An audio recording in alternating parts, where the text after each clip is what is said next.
Salomão, o homem mais sábio do mundo ou o mais tolo? Olá, boa noite, tudo bem? Bem-vindo a mais um estudo bíblico virtual. Pegue sua Bíblia e abra no primeiro livro de Reis, capítulo 3. Hoje vamos falar sobre Salomão.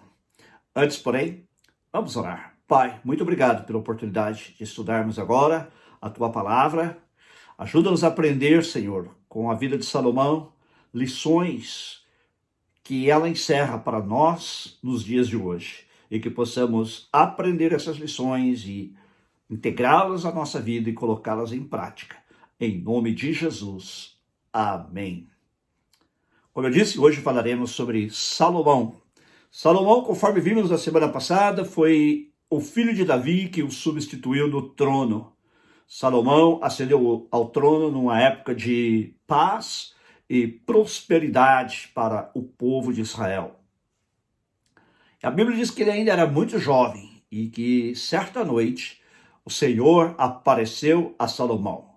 Vamos ler 1 Reis, capítulo 3, versículo 5.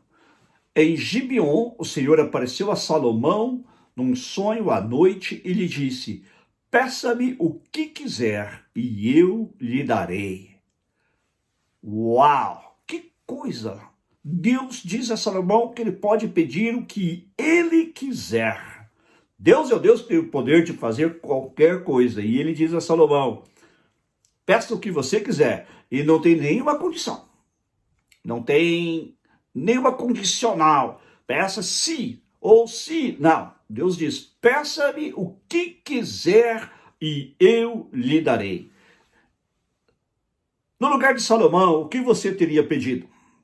Talvez você conheça a história do homem que chegou a Deus e disse: Senhor, quanto é 1.000.000 de anos para ti? E Deus respondeu: 1 segundo. E Senhor, quanto é 1.000.000 de dólares para ti? E Deus respondeu: 1 centavo. Então o homem lhe disse: então, Senhor, dá-me 1 centavo. E Deus lhe disse: está bem, espera somente 1 segundo. Essa história ilustra o desejo de muitas pessoas, que se pudessem pedir a Deus o que elas quisessem, elas pediriam riqueza. E Deus deu a Salomão o direito de pedir riqueza se ele quisesse. Porém, quando Deus lhe diz: peça-me o que quiserem e eu lhe darei, Salomão respondeu: tu foste muito bondoso para com o teu servo, meu pai Davi, pois ele foi fiel a ti, e foi justo, e foi reto de coração. Tu mantiveste grande bondade para com ele, e lhe deste um filho que hoje se assenta no seu trono. Ele está agradecido porque Deus o colocou no trono. Agora, Senhor meu Deus, fizeste o teu servo reinar em lugar de meu pai Davi. Mas eu não passo de um jovem e não sei o que fazer. Olha a humildade dele. Teu servo está aqui entre o povo que escolheste, um povo tão grande que nem se pode contar. Dá, pois, ao teu servo um coração cheio de discernimento. Dá, pois, ao teu servo um coração cheio de discernimento para governar o teu povo e capaz de distinguir entre o bem e o mal. Pois quem pode governar este teu grande povo? O pedido que Salomão fez agradou ao Senhor. Por isso Deus lhe disse: já que você pediu isso e não uma vida longa, nem riqueza, nem pediu a morte dos seus inimigos, mas discernimento para ministrar a justiça, farei o que você pediu. Eu lhe darei um coração sábio e capaz de discernir, de modo que nunca houve nem haverá ninguém como você. Então Deus diz: eu vou dar o que você pediu, sabedoria, e você vai ter um coração tão sábio, você vai ser tão cheio de sabedoria e entendimento, que nunca houve nem haverá ninguém como você. Também lhe darei o que você não pediu, riquezas e fama, de forma que não haverá rei igual a você durante toda a sua vida. Que tremendo, que tremendo. Deus diz a Salomão que ele vai dar a ele o que ele pediu, mas também vai dar muito mais além disso, vai lhe dar muita riqueza e fama. E Salomão, então, se tornou o homem mais sábio do mundo, por causa do pedido que ele fez ao Senhor. E nós sabemos da sabedoria de Salomão. Salomão teve não apenas sabedoria, mas ele também teve muito conhecimento. Conhecimento e sabedoria não são a mesma coisa, mas estão aliados. Nós lemos que Salomão escreveu grande parte do livro de Provérbios. Ele também escreveu Cantares de Salomão, escreveu Eclesiastes, escreveu estes livros da Bíblia, e ele também escreveu, além destes, outros provérbios e cânticos. Salomão foi um homem entendido em quase todas as esferas da vida. O conhecimento dele foi um conhecimento quase sem limites. E a sabedoria de Salomão, ela se destacou, especialmente quando, logo depois disso ter acontecido, desse encontro com Deus, e que Deus lhe diz para pedir o que ele quer, e ele diz, eu quero sabedoria, quando duas mulheres compareceram perante o rei, para o rei julgar a sua causa. E uma delas diz, ó rei, tanto esta mulher como eu, as duas eram prostitutas, tivemos um filho cada uma, nós moramos na mesma casa, e à noite esta mulher ela rolou sobre o seu filho e o matou. E ela trocou os bebês e colocou o morto do meu lado e ficou com o meu filho. E a outra dizia que não. A outra dizia que não. E aquela que estava argumentando isso diz, quero que o senhor faça justiça. Salomão deu ordem aos seus soldados, tragam-me uma espada e cortem a criança do meio. E aí, deem uma metade a uma das mulheres e a outra metade a outra. Aí essa mulher, que estava pleiteando a sua causa, diz, não, meu senhor, dê a criança toda para ela. Eu jamais permitiria que se fizesse isso com meu filho. Prefiro que ele seja dado, meu filho seja dado a ela, do que ele seja morto. E Salomão, e a outra, não, tá bom, pode dividir no meio, cada um fica com a metade, assim fica todo mundo feliz. Salomão diz, pode entregar a criança a esta mulher, porque ela é a verdadeira mãe. A mãe jamais permitiria que seu filho fosse morto e dividido ao meio. E assim a sabedoria de Salomão se estabeleceu. Esse veredito que ele deu ficou conhecido em todo Israel. E a fama de Salomão, como homem sábio, se espalhou por todo o mundo. A rainha de Sabá veio para ouvir Salomão. E depois muitos reis mandavam ouro, pedras preciosas e muitas outras coisas como presentes a Salomão. Todos se admiravam da sua sabedoria. E assim Salomão se tornou o homem mais sábio do mundo. Mas nesta noite, a pergunta que não quer calar é: Salomão, o homem mais sábio do mundo ou o mais tolo? Repito, Salomão, o homem mais sábio do mundo ou o mais tolo? Mas você acabou de dizer que Salomão foi o homem mais sábio do mundo? Sim, eu disse. E de fato ele foi o homem mais sábio do mundo. A sua sabedoria, como eu disse, alcançou praticamente o mundo conhecido da época. Pessoas vinham de todas as partes para ouvi-lo, para se aconselhar com ele. E Deus também lhe deu o que lhe prometeu, não só sabedoria, mas também riqueza. E ele se tornou um homem muito rico, possivelmente o homem mais rico do mundo. Sua fortuna foi calculada por alguns em 2,2 trilhões de dólares. 2 trilhões de dólares. Talvez ele tenha sido superado no quesito da riqueza por César Augusto, mas não sabemos com certeza.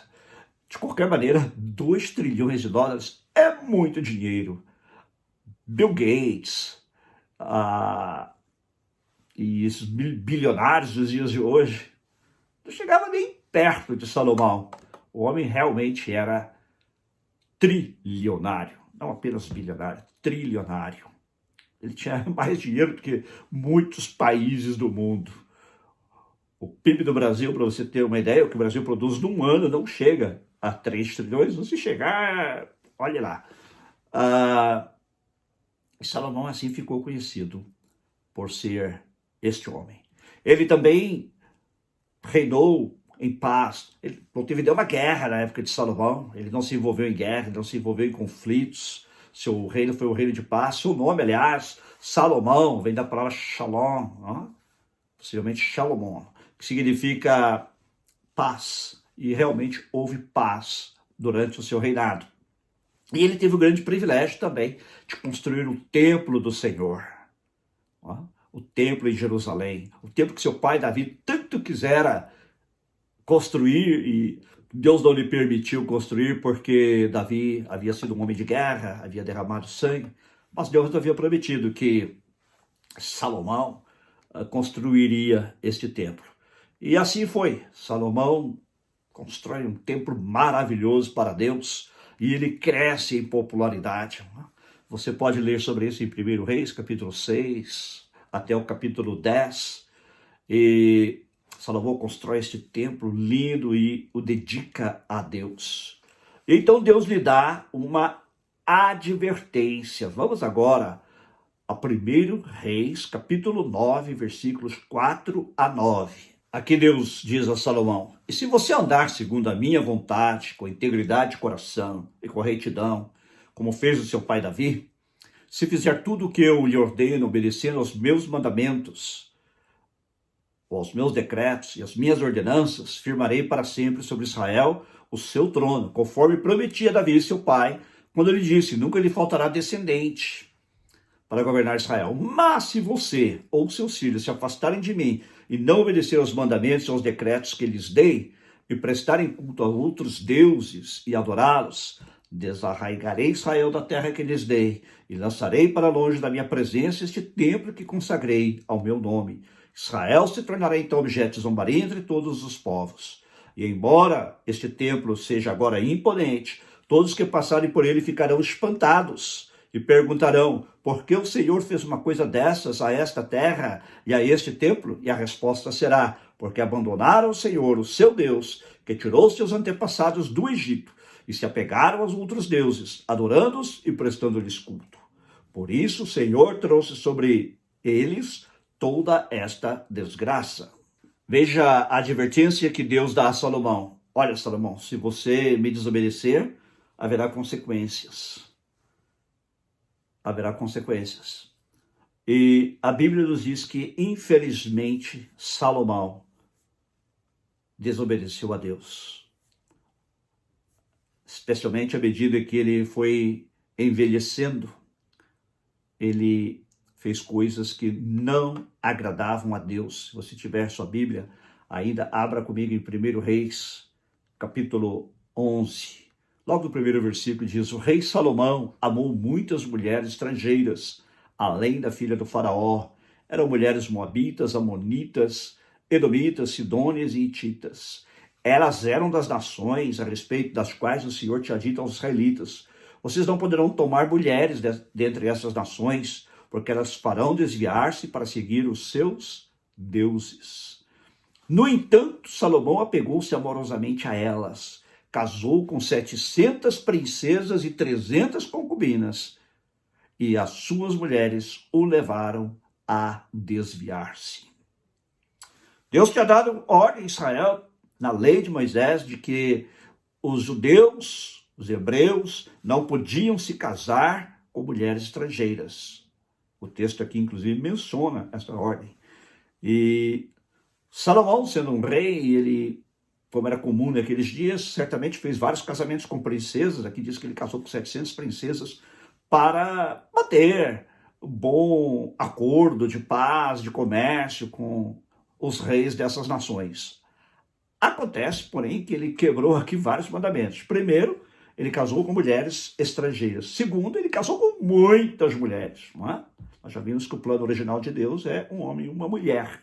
Deixará o homem seu pai e sua mãe, se unirá a sua mulher. Gênesis 2:24, depois esse princípio é restabelecido por Jesus lá em Mateus capítulo 19, Marcos 10. Então, ele desobedeceu a Deus. E Deus disse que o motivo por que ele não deveria se casar, nem ele, nem qualquer outro dos hebreus, é para que essas mulheres não os fizessem desviar-se para seguir os seus deuses falsos, os deuses das nações. Mas Salomão fez isso, ele se casou com estas 700 princesas e não bastasse isso ainda, teve 300 concubinas, ou seja, 1000 mulheres. Talvez até por isso que ele pergunta lá em Provérbios 31, não? Mulher virtuosa, quem a achará? Porque ele não conseguia achar, porque uma mulher por dia levaria 1000 dias para voltar a ver a mesma mulher. Brincadeira, porque na verdade nem foi ele que escreveu o capítulo 31, não foi o rei Lemuel. Pode ser que seja Lemuel um outro nome para Salomão, mas não temos certeza. Mas o fato é que ele acabou se deixando desviar por essas mulheres. Veja aqui o que diz a partir do versículo 4. À medida que Salomão foi envelhecendo, suas mulheres o induziram a voltar-se para outros deuses. E o seu coração já não era totalmente dedicado ao Senhor, seu Deus, como foi no coração do seu pai Davi. Nós vimos os pecados que Davi cometeu, mas ele se arrependeu e se voltou para o Senhor. Ele nunca foi após deuses falsos, nunca foi atrás de outros deuses. Enquanto que Salomão dividiu o seu coração. Seu coração já não era totalmente dedicado ao Senhor, o seu Deus. O seu coração agora estava dividido. Versículo 5, ele seguiu Astarote, a deusa dos Sidônios, e Moloque, o repugnante deus dos Amonitas, Deus que aceitava sacrifícios humanos. Dessa forma, Salomão fez o que o Senhor reprova. Não seguiu completamente o Senhor como seu pai Davi. Então, para aí. Versículo 7. No monte que fica a leste de Jerusalém, Salomão construiu um altar para Camos, o repugnante deus de Moabe, e para Moloque, o repugnante deus dos Amonitas. Também fez altares para os deuses de todas as suas outras mulheres estrangeiras, que queimavam incenso e ofereciam sacrifícios a eles. O Senhor irou-se contra Salomão por ter se desviado do Senhor, e o Deus de Israel, que lhe havia aparecido 2 vezes. Embora ele tivesse proibido Salomão de seguir outros deuses, Salomão não lhe obedeceu.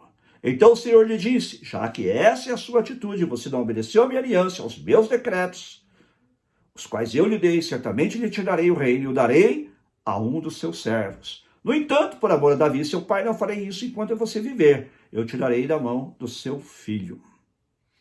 Mas não tirarei dele o reino inteiro, eu lhe darei uma tribo, por amor de Davi, meu servo, por amor de Jerusalém, a cidade que escolhi. Veja só. Deus diz: Salomão, por causa da sua desobediência, haverá um grande preço a ser pago. Por isso é que eu pergunto, Salomão foi o homem mais sábio do mundo. Isso é verdade. Mas será que ele também foi o mais tolo? Ele tinha tudo. Tudo que você pudesse desejar nessa vida, ele tinha. Tudo que você puder imaginar de bom, ele tinha. A Bíblia diz que até a roupa dos servos de Salomão chamava a atenção. Ele comia com utensílios de ouro, bebia em taças de ouro. O homem não só era sábio e não só era inteligente e conhecedor de praticamente todas as áreas da vida, como também era riquíssimo. Deus lhe deu o desejo do seu coração e muito mais. E agora, no entanto, ele desobedece a Deus. Aqui nós aprendemos que sempre há um perigo à espreita da nossa vida espiritual. Você possivelmente conhece a história daquela princesa que encontrou um sapo e ela beijou o sapo e o sapo se tornou um príncipe e depois ele se tornou rei e reinou juntamente com ela. O caso de Salomão foi o contrário, ele era um príncipe ou um rei que se tornou um sapo. Se tornou um sapo. Você possivelmente conhece aquele fenômeno se você jogar um sapo ou uma rã numa panela de água quente, imediatamente o sapo pula fora. Porém, se você colocar o sapo dentro da panela com água fria e for esquentando esta água aos poucos, o sapo não se dá conta de que a água está esquentando. E ele começa a sentir-se bem, porque a água está ficando morna. E ele começa a relaxar como se ele estivesse num spa, numa jacuzzi, não é? Numa piscina de água quente. E ele numa banheira, né? Com hidromassagem. E o sapo vai relaxando. E o sapo vai relaxando, né? E a água esquentando, a água esquentando. Então, à medida que você aumenta o calor do fogão, né? O sapo relaxa ainda mais. E ele não percebe, né, que o seu banho quente, na verdade, se tornou como uma panela de pressão, não é? De água fervente, até que seja tarde demais. E assim você pode literalmente cozinhar o sapo até a morte. Se for uma rã, você ainda pode comer as perninhas dela depois. A mesma coisa aconteceu com Salomão. Ele foi cozinhado. Por causa das mulheres com que ele se casou, elas desviaram o seu coração para outros deuses, para deuses falsos. Talvez Salomão achou que ele era sábio demais para se deixar levar por aquelas mulheres. Talvez ele achou que ele era sábio demais para se deixar enganar por aquelas mulheres, para permitir que elas o desviassem de Deus. Mas, eventualmente, a água esquentou. E a Bíblia diz, então, conforme nós lemos, que à medida que ele envelheceu, suas esposas desviaram seu coração para outros deuses. Eu nunca encontrei ninguém que pulou numa panela de água quente. Nunca encontrei ninguém que acordou de manhã e disse assim, olha, hoje eu vou arruinar meus relacionamentos, hoje eu vou acabar com a minha família, eu vou cometer adultério. Eu nunca encontrei um homem de negócios que de repente decidiu, eu vou desviar dinheiro da companhia, vou roubar dinheiro da companhia, vou ficar com dinheiro para mim. Nunca encontrei uma mulher que tivesse decidido de repente se tornar alcoólatra. Mas eu conheço várias pessoas, se você possivelmente também, que fizeram todas essas coisas. Se você perguntar a elas, possivelmente o que elas vão... Porque elas fizeram isso, possivelmente o que elas vão responder é: a água não parecia tão quente a princípio. A princípio a água era gostosa, era relaxante, ela não parecia tão quente. Não é? Nós aqui temos uma grande lição para nós. Às vezes você olha para a vida de outras pessoas, parece que todo mundo pode fazer o que quiser. Mas eu estou preso aqui nessas regras de Deus que me impedem de me divertir. Salomão pensou possivelmente que estas mulheres de países vizinhos eram tão exóticas e bonitas que ele merecia desfrutá-las como esposas. Ao mesmo tempo em que ele teria a força de vontade de rejeitar os deuses delas. Isso não acontece. A Bíblia diz que nós temos que tomar muito cuidado, temos que orar e vigiar em todo o tempo, porque a todo tempo aparecem tentações em nossas vidas, procurando nos afastar do propósito de Deus para nós, procurando nos levar a quebrar o que Deus estabeleceu em sua palavra em nossas vidas. Você de vez em quando se sente tentado a mergulhar na água morna? Cuidado. Você precisa, e nós precisamos ter em mente que o que parece agora ser morno e relaxante para nós hoje pode se tornar o caldeirão que vai nos cozinhar amanhã. Temos que tomar cuidado Salomão sabia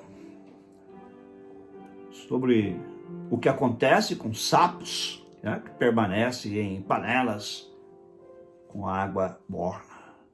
E ele escreveu alguns provérbios sobre isto.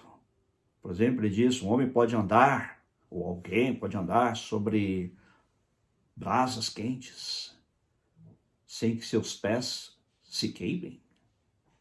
Assim, diz ele, é aquele que dorme com a esposa de outro homem. Ninguém que a toque sairá sem castigo. E ele escreveu muitas outras coisas que poderíamos colocar aqui. Ele tinha conhecimento dessas coisas, não é? Porém, ele mesmo não as obedeceu. Irmãos, nós estamos a um passo de cair. Por isso é que a Bíblia diz: se alguém cuida estar em pé, cuidado, não caia. A tentação não é maior que nós. A Bíblia diz que Deus não nos deixa tentar acima do que podemos suportar, mas antes com a tentação nos dá também o escape. Mas se nós começamos a cortejar, a namorar a tentação, aí está o perigo. Foi o que aconteceu com Salomão. Eu posso casar com essas mulheres, elas nunca vão me influenciar. E elas acabaram desviando dos caminhos do Senhor. A história de Salomão termina muito triste. Diferente de seu pai Davi, que vinha num ascendente, crescendo, de repente teve aquele tombo e caiu, mas pela misericórdia de Deus, reconheceu o seu pecado, se arrependeu e foi perdoado, e foi reconciliado e se levantou de novo. Salomão terminou mal. Algumas pessoas dizem: não, mas Salomão, cremos, voltou no final da sua vida, foi aí que ele escreveu, inclusive, alguns dos livros, quem sabe, Provérbios. A Bíblia não diz isso aqui. Em 1 Reis, diz que ele terminou mal, ele terminou afastado do Senhor. Ele terminou afastado do Senhor. E Deus até falou: por causa do que você fez, haverá um preço. Eu só não vou tirar o trono de você agora, o reino de você, por causa do seu pai Davi. Não é por sua causa, por causa da misericórdia que eu tenho para com seu pai Davi. Mas, no tempo do seu filho, o seu servo vai dividir o trono. E seu filho vai ficar com uma tribo. E o outro servo vai levar as demais tribos. Com o pecado não se brinca, com a tentação não se brinca. Salomão, o homem mais sábio do mundo, acabou se tornando o homem mais tolo do mundo. Vigie, guarde. Se você está sendo tentado, peça a Deus que o guarde, mas também se afaste da fonte da tentação. Não adianta eu pedir a Deus e continuar me expondo à tentação. O perigo continua. O perigo continua. E eu posso cair, seja praticar um roubo, cometer um adultério, fazer algum mal a alguém, até matar alguém, ou fazer fofoca de alguém que pode destruir uma vida também. Afaste-se da fonte da tentação e refugie-se em Deus e peça a Ele graça. E a Bíblia diz que Ele não nos deixa tentar acima do que podemos suportar, mas antes com a tentação nos dá também o escape, para que nós possamos vencê-la, para que nós possamos resistir a ela. Fuja da tentação. Há coisas com as quais nós temos que lidar de frente, temos que enfrentar e encarar, mas há coisas das quais nós temos que fugir. O diabo, por exemplo, a Bíblia diz: resista ao diabo, ele fugirá de vocês. Porém, quando Paulo escreve a Timóteo, que era jovem, estava sujeito a tentações da carne, Paulo diz: fuja da imoralidade sexual. Fuja das tentações. Há coisas das quais você tem que fugir. Das tentações nós temos que fugir, porque do contrário, corremos o risco de cair, como Salomão. E geralmente o pecado não vem de uma vez, ele nos pega de surpresa, não é aos poucos. A gente vai cedendo como o sapo, dentro da panela. A água está gostosa, está relaxante, está morna, daí a pouco a temperatura sobe um pouco, a gente está mais relaxado, e quando você vai ver, você está cozido. Já era. Se você se encontra hoje numa situação de tentação, quero orar com você. Ou se você já até caiu, como Salomão, quero orar com você. Peça a Deus misericórdia, perdão e restauração para a sua vida nesta noite. Amém? Vamos orar. Pai, nós oramos nesta noite, aprendendo aqui lições preciosas com a vida de Salomão. Ó Deus, o homem que podia pedir o que quisesse. Aqui o Senhor disse, peça o que quiser. E ele foi humilde e pediu sabedoria. E nem pediu para sabedoria para si mesmo, mas para governar o povo. E o Senhor lhe deu não apenas sabedoria, mas muita riqueza também. Porém, vemos que Salomão, ele acabou se desviando do teu propósito, quando ele desobedeceu a tua palavra, se casando com aquelas mulheres e se deixando levar por elas, e acabou adorando deuses falsos, deuses pagãos, construiu altares para eles. Alguns desses deuses, a tua palavra diz aqui que eram abomináveis, porque eles recebiam sacrifícios de seres humanos. Oh Deus, um homem que começou tão bem e acabou tão mal. Diferente do seu pai Davi, a Bíblia não nos diz em lugar nenhum que ele se arrependeu, buscou a misericórdia e o perdão do Senhor. Deus, quem sabe nesta noite aqui pessoas nos assistindo estão em situação semelhante à de Salomão. Alguns estão no primeiro estágio da tentação.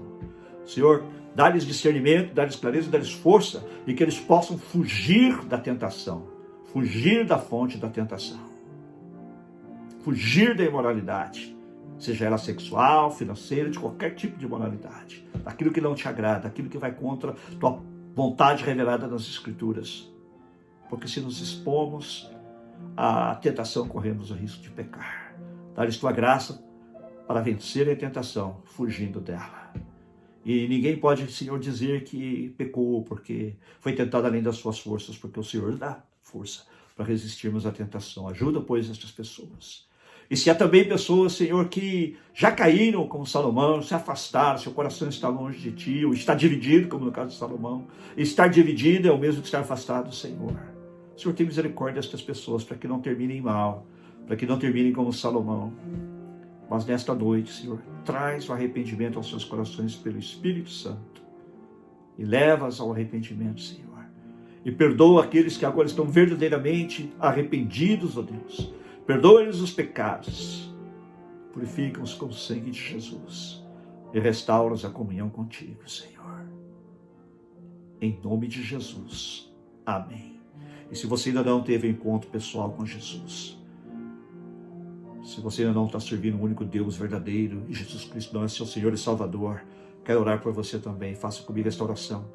Talvez você não consiga acompanhar-me, mas tenha atitude no seu coração. Diga amém a cada uma dessas frases. Diga, Senhor Jesus, eu reconheço que sou pecador. Tenho servido outros deuses que não são o Senhor.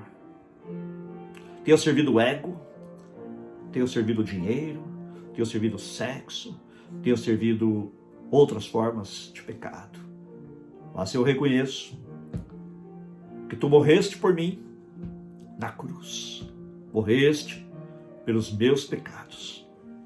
Perdoa-me agora, Senhor, os meus pecados e purifica-me de todos eles e me restaura a comunhão com Deus. E me recebe como teu filho, tua filha, e me ajuda a te servir todos os dias da minha vida. Em teu nome, Jesus. Amém. Amém. Deus te abençoe grandemente. Por favor, divulgue esta mensagem. Compartilhe com seus amigos, com seus familiares, através das suas mídias sociais. Vamos abençoar outras vidas com a palavra de Deus. Muito obrigado por estar conosco nesta noite. Domingo nos vemos às 4 horas, horário de Los Angeles, 9 horas da noite, horário de Brasília. E eu tenho uma novidade, vai ser nosso primeiro culto dentro do santuário, depois de tantos meses fazendo nosso culto ao ar livre. Foi uma bênção e nós somos muito agradecidos a Deus por esse tempo que tivemos do lado de fora. Mas agora também estamos agradecidos a Deus pela oportunidade de voltar para o santuário. Espero ver você lá. Deus te abençoe.